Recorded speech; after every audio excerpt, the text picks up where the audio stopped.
Hello, you're listening to the Haaretz podcast. I'm Amir Tibon, filling in this week for Ellison Kaplan-Sommer. On today's episode, we'll start in Gaza, where things have been somewhat more quiet over the past 2 weeks, but difficult questions remain, like, for example, when will Israel finally allow international journalists into the Palestinian enclave to cover the impact of the war? Then we'll shift to settler violence in the West Bank. We'll ask why Israeli authorities are failing to stop this terrible phenomenon and, in many cases, even helping the perpetrators. We'll hear about a recent Haaretz report from the South Hebron Hills about this subject. All that and much more coming up in a second.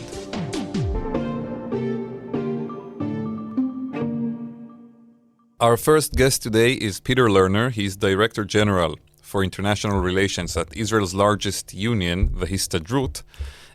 But Peter, you're joining us a bit in what I would call your previous hat, one perhaps more recognizable to Haaretz readers and listeners.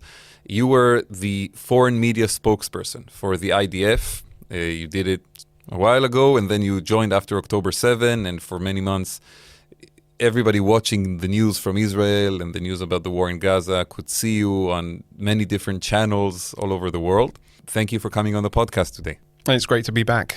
Well, I think that the last time we spoke, we did an article, I think it was maybe 7 or 8 months into the war after October 7, just after you had left the military, and we analyzed the complete failure of the Israeli government in explaining the goals and the aims of the war to a wider international audience. And I don't think anything has gotten better on that front ever since. I would say, on the contrary, the situation has only got worse. I would say at that stage, we were very critical of the politicians that were continuously hyperboling, talking endlessly, really crazy themes Gaza, and ideas, all of these types of things. Sending away all the population. I think those have, except for the last, the campaigning for political needs towards the elections now, there has been some certain level of responsibility, but it was too late. I think the situation was way already in its path, and from a communications perspective, from an engagement perspective from Israel to the world, we are isolated more than we have ever been before, and it's on the responsibility of the government. There is a messaging issue here, but many of our listeners and readers and writers would say there's a bigger problem at hand, which is the policy that was executed for long parts of this war, and that perhaps after October 7 was viewed, at least here in Israel and by many in the world. If you look at the first weeks, Israel had strong backing from the United States and some European countries, and even quiet backing from some of the Arab world for what was described as a defensive war, but became something very different throughout 2024, certainly 2025. The situation is as such. We cannot be hopeless about the situation. The responsibility in Israel was founded on agency, of coming out of the Shoah, of building a country, of creating communities, of building a society. That hopelessness cannot lead us into a situation of helplessness. So, of course, policies need to be directed towards our strategic goal. What do we want to be as a country? And unfortunately, I would say in the last 20 years, Israel has been lacking vision of what are we going to be in the next 20 years, in the next 100 years. What is Israel sometimes going to in be? The next 2 years. They very rarely have a policy that is upheld over 2 months.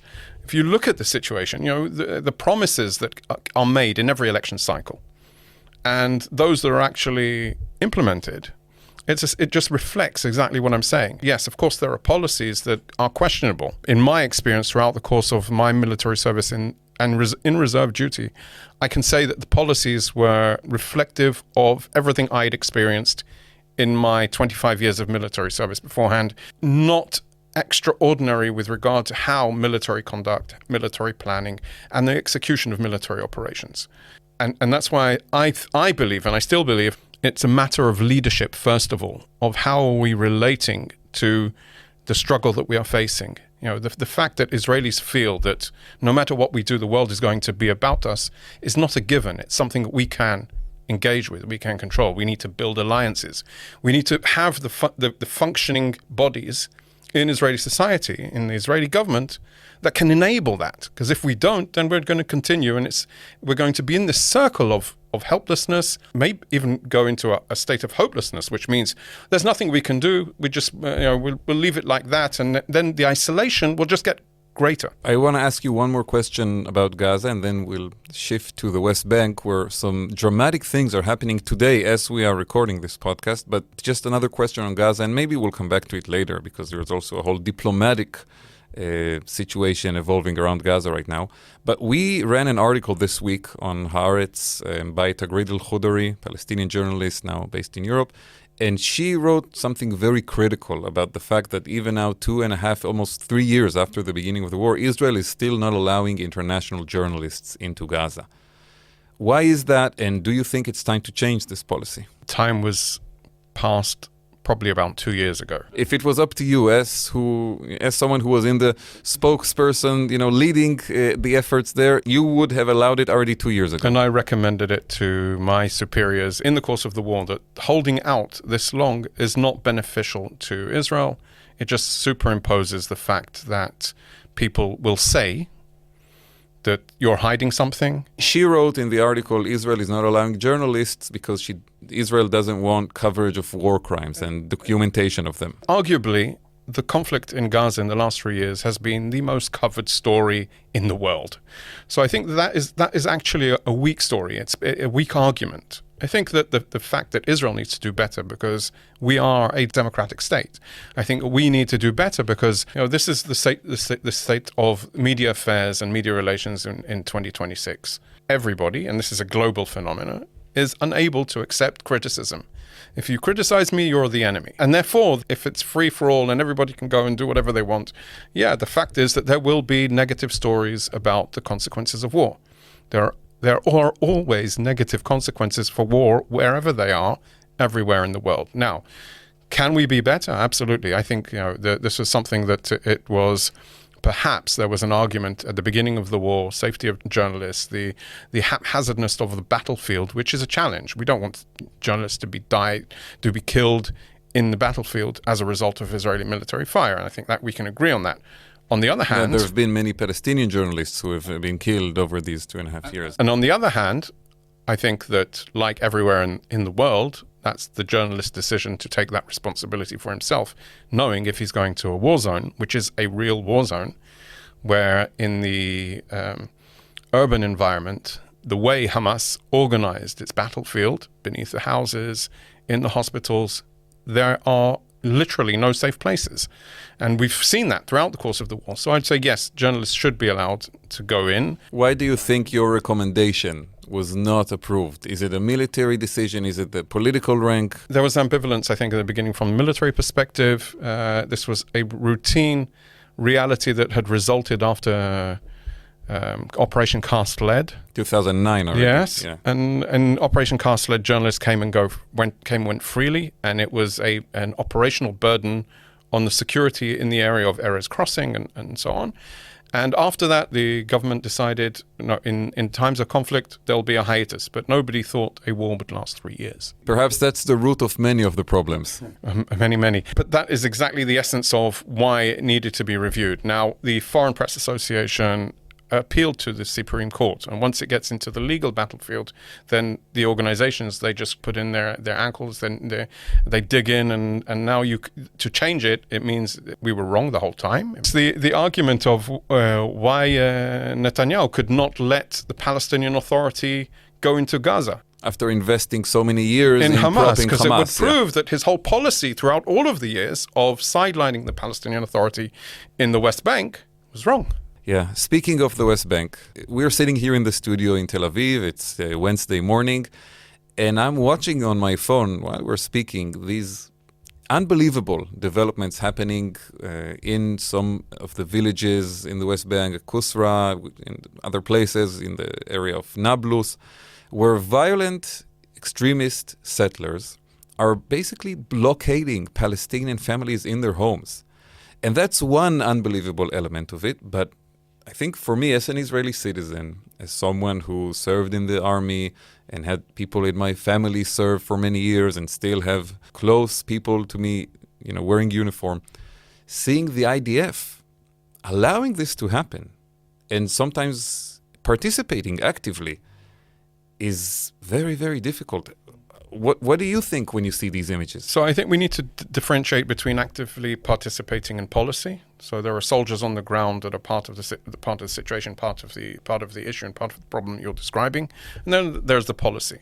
And I think on the policy level, we have instructions which are weak and not as reinforced as they have been in the past, because of the political environment. Now, if you have Smotrich, who is effectively the minister in charge of the West Bank. He's the commander of the West Bank today, I would argue, more even than the head of the Central Command, General Blut. Yeah. So if you have Smotrich, who is making the guidelines, and I think more important than guidelines is political and financial support of the situation on the ground. Of the creation of these new illegal outposts the so-called farms that are taking up Palestinian land. Yeah, in the name of security. And in some cases, the security establishment recognize that there is security value. They don't want to put soldiers everywhere. And if you have a forward position, then that's beneficial. Again, you have to always remember that the entire mindset of the IDF now is post-October 7th. So the scenario everybody is thinking about is a mass invasion into a community in the West Bank. And so how do we prevent that? How we do in Gaza.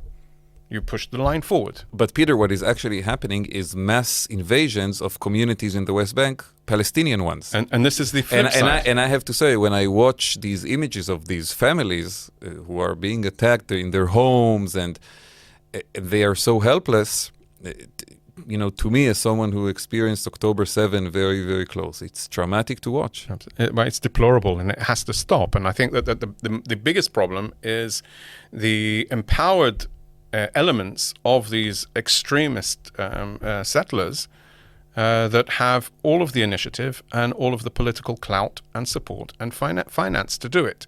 So you can't establish a farm if you don't have water or energy or a road. These are things that the government has supported, this government has supported. And that's why it is a system that has changed extensively over the last 4 years. It's not like that these phenomena did not exist beforehand, but in the last 4 years, they have exploded. Just been... Yeah, it's just like they were priming the situation so that when they have the power, they will just be able to rush forward. But I do think something has changed, and here I want to make it difficult for you. And you're not in an official hat here for the IDF, and I appreciate still your commentary.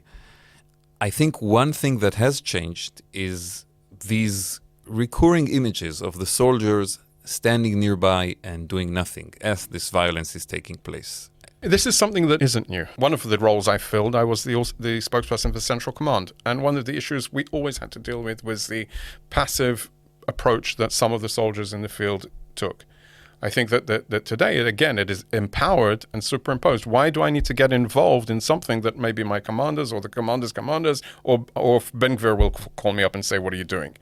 And this is a situation. That's the soldier asking, "Why should I get in trouble over this?" Why do I need to? What business is it of mine? Now, I would say, as a former, military official, as a lieutenant colonel in the IDF, I would say, it is your responsibility to do things that are uncomfortable to you, because that's your responsibility, it's your professional responsibility. And yes, of course, if the military guidelines are clear, the soldier knows what to do. If they're ambivalent, he will choose the easy out. So this is a failure in the tactical sense of the IDF leadership. It filters down. It's this waterfall effect that if I don't do anything, as in I, Avi Blut, don't do anything, the head of Central Command, yeah. If I don't do anything and I don't get my ears bitten off by Channel 14 and then the whole campaign and then politics.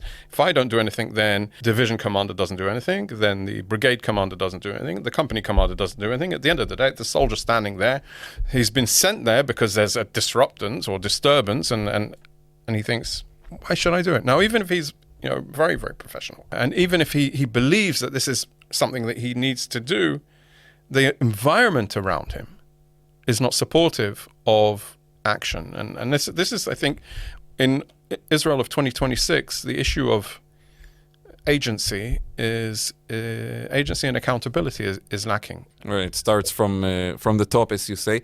There is a separate issue of these military-ish forces that belong to the settlements, these regional command units, and their involvement is different. And that's something you hear all the time from Palestinians, from Israelis who are going there as activists, from reporters, and we'll hear in a minute from one of ours who was there recently to cover these events. But those locally based, militarized settlement residents, they often take a much more active role. And we saw that a few weeks ago with this incident in Tel, a village where there was this supposed field trip that became a gunfight and 6 people died, 4 Palestinians, 2 Israelis, one of them an IDF officer. That seems to be a different and, in my opinion, more serious problem. Absolutely. The situation of armed security, which is endorsed by the military, trained by the military, and equipped by the military, empowers them even more. And again, it relates to the whole puzzle of how do we govern. They said that they were going to be elected on governance. So governance is them governing what they want to do, but not really. There is no rule of law exactly. there. Yeah. So it's a lawlessness state of reality where whoever has the biggest weapon and perhaps takes the initiative has the upper hand.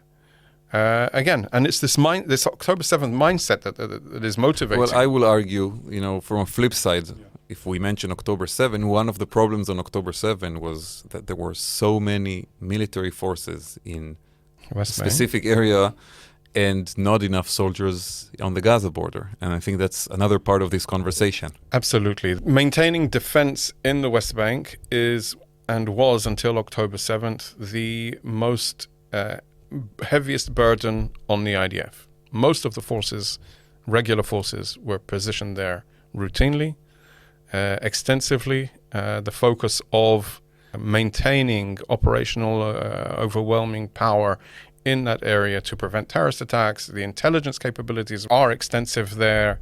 It just goes to show that the focus was there where it should have been perhaps elsewhere. When I see these events, I fear a repeat, I have to say. I want to bring into the conversation Abby Seitz.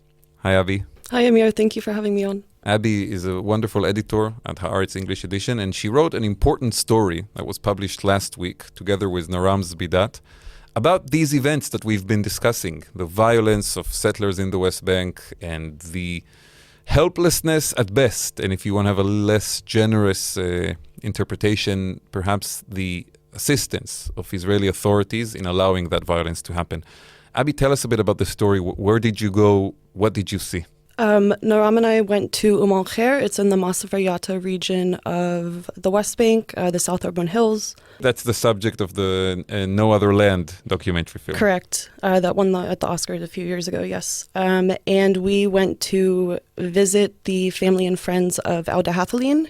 He was a 30-year-old father of 3 who was killed, shot dead, on July 28th, 2025. And in the lead up to the 1-year anniversary of his death, we went down there to talk to his friends and family and to see how they were planning to commemorate his death and to see what kind of impact it's had on the community. And what we found, of course, people are still devastated. There's no words for the pain that they've been subjected to over the last year. But what we found more so was that the outpost the land was being excavated at the time that Auda was shot. It's grown into an outpost with 12 trailer homes in it now. And that's in the last year. It went up about a month after Auda's death, went up at the end of August 2025. And it's now home to multiple families. And this is an outpost, just to be clear, that even according to Israeli law, is illegal. It's important to explain to the listeners because there is an ongoing debate about the legality of the settlements, which I think most Israelis don't care about at this point. And then most people in the world are convinced that they are all illegal. But these are places that even according to the laws of this country are illegal, and they're continuing to grow and expand, and like Peter said, with the support of the government. What about the security situation and the level of violence? Are these attacks that lead to these terrible incidents like the one you went to write about, are these attacks continuing? Yes, they're absolutely continuing. And Al-Khair, like most Palestinian communities, is surrounded by both a settlement and this newer outpost. There's always been home demolitions, settler violence, in Al-Khair and other communities in the South Hebron Hills, but It has escalated like crazy since this outpost was put up. It's between homes. It splits the village in half. It blocks the way to school. When you go there, how were you received as a reporter for Haaretz? Well, Khair is unique in that it's probably the place in the West Bank, if I had to guess, besides Ramallah, that has hosted the most people from around the world and from a variety of countries, not just U.S. Jews, journalists, trips. Yes, absolutely, and also faith and diplomatic leaders from around the world. It's been the case for some time, since before Aldo was killed, that if you went to visit Khair, within 2 minutes, police or army or Khagmar, which is the settler type of units we discussed, yes. Yes, they'll show up. And that happened when Naram and I went to Khair in the second weekend of July. It was actually Bedouin soldiers doing their regular service. Naram was able to identify that from their accents in Arabic because when we emerged from the community center and went to go meet the soldiers, they were telling residents that they had come to investigate. The settlers had called and said that nails were put down on the road connecting the settlement of Carmel with the outpost. And it turned out it was there almost every night. There's brawls over there's a barbed wire fence surrounding the outpost, and it was from the fence being broken. Exactly. Yeah. These soldiers told us to stop recording. I was 10 feet away, not up in their face. They told us to stop recording, and they told Naram in Arabic that if we kept recording and we didn't listen, they were going to find her in Sakhnin and find her family. Sakhnin is a town in Israel, Correct. In the Galilee, where her family is from. Correct. Like me, Naram is an Israeli citizen, and first of all, we had the right to film.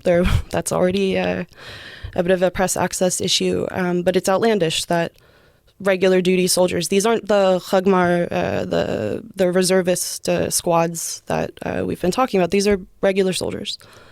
And that was also the case that day. We also visited a Palestinian town called Tarkomia.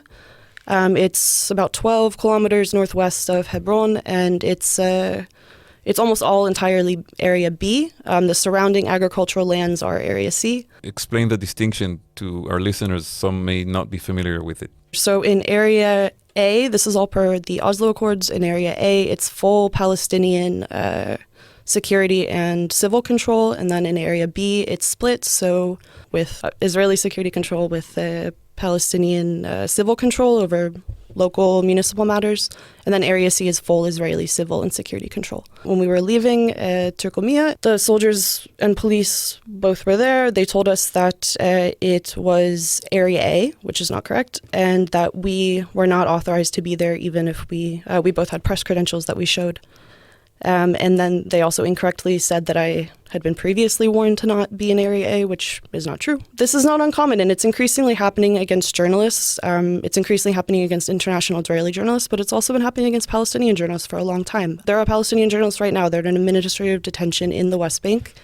Some of them have been held for months and months and months without charges, and it's simply for filming what's been going on. In some of these communities? Yeah, all over the West Bank. There isn't a part of the West Bank right now that isn't suffering from cellular violence. And what did you hear from the military when you reached out for comment about this behavior? Naram reached out for comment, and she was told they selectively answered the questions, so they more provided us statements on some closed military zone orders and things that the residents had brought up. They did not comment on those two specific incidents.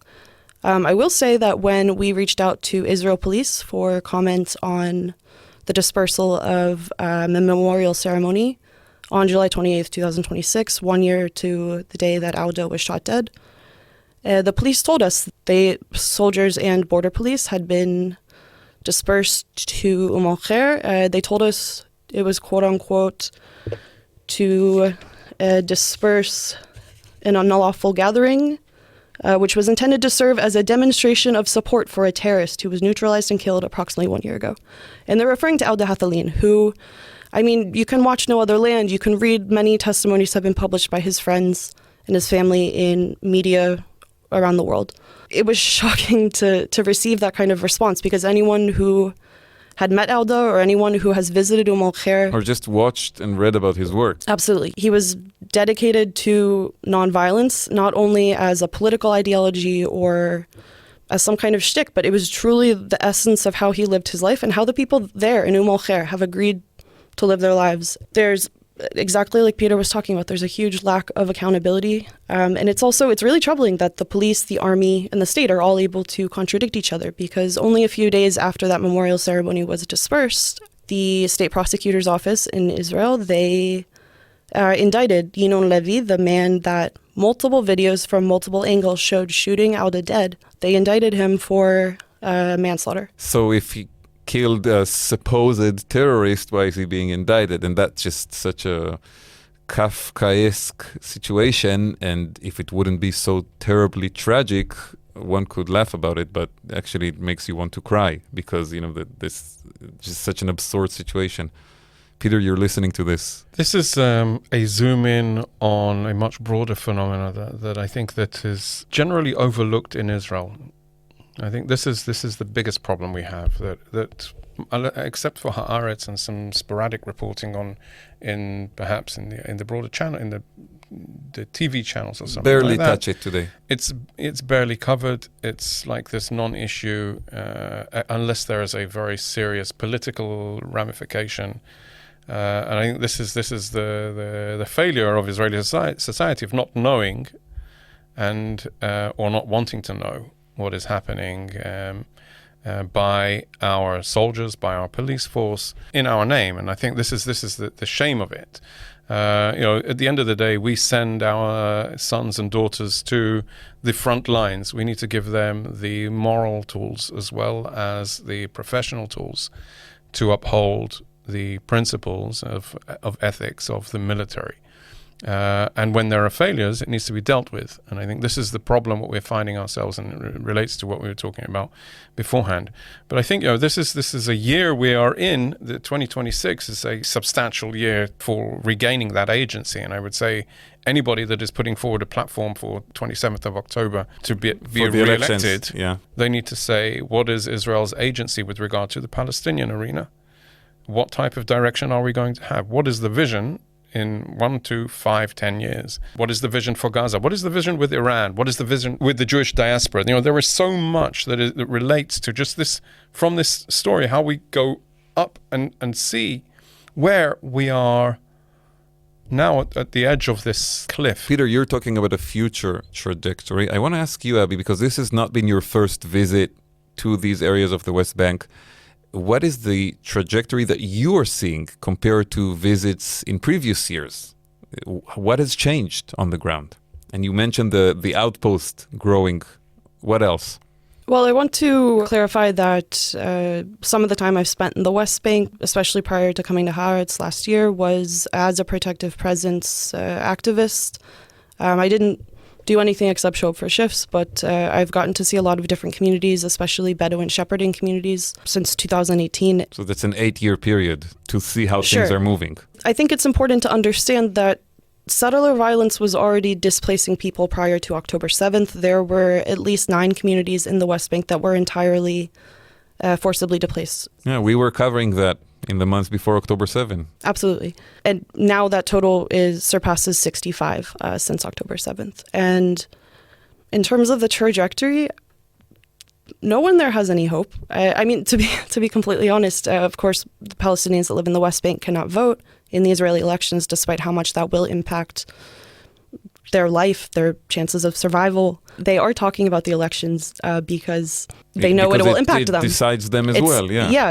If Smotrich comes back for another term as the minister of the West Bank or not, for example. Right. I want to be clear. This is happening also not only in small Bedouin hamlets that, maybe it's a few tents and a flock of sheep. No, this is happening in towns that also have a lot of wealthy Palestinian-American dual nationals. For example. Correct. Tormosia, Der Jarir, Mukhmas. There's people sitting in those towns that they don't know if they will be there in a year. And they're fully expecting. In Mukhmas, there was already a 19-year-old boy that was murdered in February by an Israeli settler. His friends, his cousins, his brothers, they're all expecting to die as well. They know that there's nothing coming. They know that, international intervention used to be a useful mechanism. The first place I ever visited in the West Bank and did protective presence was Khan al-Ahmar. It's a 10, 15-minute drive from my house in Western Jerusalem. That's an example of a place that was saved by international intervention. Mostly, I think the German government, Merkel at the time, put a hard stop on that and said, don't evacuate that place. And it's still there today. Right. But I mean, I visit destroyed communities and there's still signs from the EU or from the 12 different European countries that came together, put together a fund for a toilet, and now it's sitting there demolished. So you think that's a big change, that the international community, if that thing even exists, but countries that have relations with Israel, organizations, they're not a deterrent anymore. No, absolutely not. And even in the time, like I said, it's been 8 years since I started doing protective presence. The usefulness of protective presence and even the dynamics of it they were already changing before October 7th. That spring was the first time that communities I knew asked for 24/7 presence instead of just during the day to take the sheep out. And it's obviously only gotten so much worse since then. Peter, the incident at Tel a few weeks ago, which made a lot of headlines, I think it was unique because it was the first time that one of these tense situations, to say the least, led to an explosion, an exchange of gunfire, and you had 6 people killed. And when I'm watching these events and when I'm hearing the hopelessness, the despair that Abby is describing, what I'm thinking of is at some point there will be counter attack, and we will see the West Bank basically set on fire because of this situation, which it seems like the government, the military have totally lost control over. I mean, that's a relevant question, and Israel has always been asking itself, when is the West Bank going to explode? The question is there the energy? Is there the organization for that? And how effective is the defense establishment in making sure that it doesn't happen? The motivations, I'm sure, exist. I mean, you will see military operations that are taking place almost every night anyway to conduct arrests and detention of suspects who potentially are involved in planning perhaps because of some of these grievances. But it all boils down to 4 years of superimposed sense of ownership of the settlement movement on everything that happens in the West Bank. That is the most significant motivator for the trends. As I said, it filters over. It does mean that, in my view, these are things that are not going to change before October 27th. Will they change after October 27th? Lays on the responsibility of Israeli society of what type of country we want. Abby, one more question to you and then one more to Peter. The people that you met for this story and for other reporting, and also in the past when you were going there more as an activist, these debates we are having about 2-state solution, 1-state solution, Israel, the PA, does that seem relevant to them or completely detached from the reality? Not at all. I've never met a Palestinian living in the West Bank that was like, hell yeah, I love the PA. Like, they're doing so much for me. That's absolutely not the case. And that connects to what you said earlier about the disconnect between the international discourse and the events on the ground. Because if you talk to people in Brussels or in Washington, that's still the language that they're talking about. But you're saying people on the ground don't see any of that. No, because they're in survival mode fully. I mean, I'd also like to clarify that there are plenty of protective presence activists. The majority of them are not from Israel's radical left. Even Rabbi Arik Asherman, who organizes a lot of these shifts, both of his kids just got out of the army. There's protective presence activists that answered the call after October 7th to go to Gaza or to Lebanon. And then came back to activism in the West Bank to protect Palestinian communities. Specifically because they were so horrified that the IDF that they thought they knew was acting like this, and they saw that from documentation that it makes a difference if you can show up and change the dynamic a bit. See, that's agency. That's what I was talking about. But the problem is the reason I would call it a Gazification of the West Bank is because there's an active effort going on right now that I don't know that elections will do much of anything about, to clear the West Bank of all witnesses. That includes protective presence activists, and this is... To make it more difficult for activists, for journalists. Activists and journalists and diplomats. Diplomatic tours get chased out and harassed just like journalists. But we're also risking the American-Jewish relationship with Israel by doing this. There have been more than a dozen U.S. Jewish activists that have been deported or had their ETA, their entry visa, revoked because they participated in some kind of West Bank activism. And again, these are completely non-violent activities. Well, one thing we are going to do at Haaretz is continue to write about it and speak about it and bring it to people's attention. And Peter, I do want to connect the last question to what Abby just described. And your profession at the end of the day is to explain policies that are happening here in Israel to the outside world. Today you're doing it more in the labor union world with the Histadrut, but you did it for many years with the IDF. And when people outside of Israel see this, and assuming that we have a government after October 27 that would not change this policy, where does that lead Israel down the road? I think the biggest problem we have is not that the world loses faith in Israel, is that Israel loses faith in the world. And if we don't gauge that, the importance of being part of this global community, the importance of what it means even for business, for summer holidays, or on a practical level. So I'd say my engagements and the people that I'm speaking to in my day job in the Histadrut, they're critical, but we have to listen to the criticism. We need to correct mistakes, but we also need to make sure that they understand what Israel is going through. And the complication of the situation, which is sometimes very hard to transmit in a news report, the complexity of situation, is sometimes lacking perhaps the human element of what it means for me. So I would say Israel needs to be very, very wary of where we're going with regard to relations with the world, with Jewish diaspora. What do we want with this relationship? And I think we need to attune our aspirations together with allies, with people that still love and believe and hope for Israel, and also understand that we won't meet everybody's expectation, but the knee-jerk response that the world is always going to be against us anyway. So it doesn't matter, yeah. Therefore, we don't need to do anything, and therefore we can ignore, and therefore if you ignore, you continue to do these types of policies. And if you do these types of policies, it just brings you back to the circle, back to point one. So I'd say, no, we have the ability to change. We have to dictate what vision we want for the state of Israel. How do we do that? Put the right note in the election. Well, let's hope. Peter, thank you for coming. Abby, thank you for your important reporting and for joining the podcast. It was a fascinating and important conversation. Thank you both. Thank you. Thank you.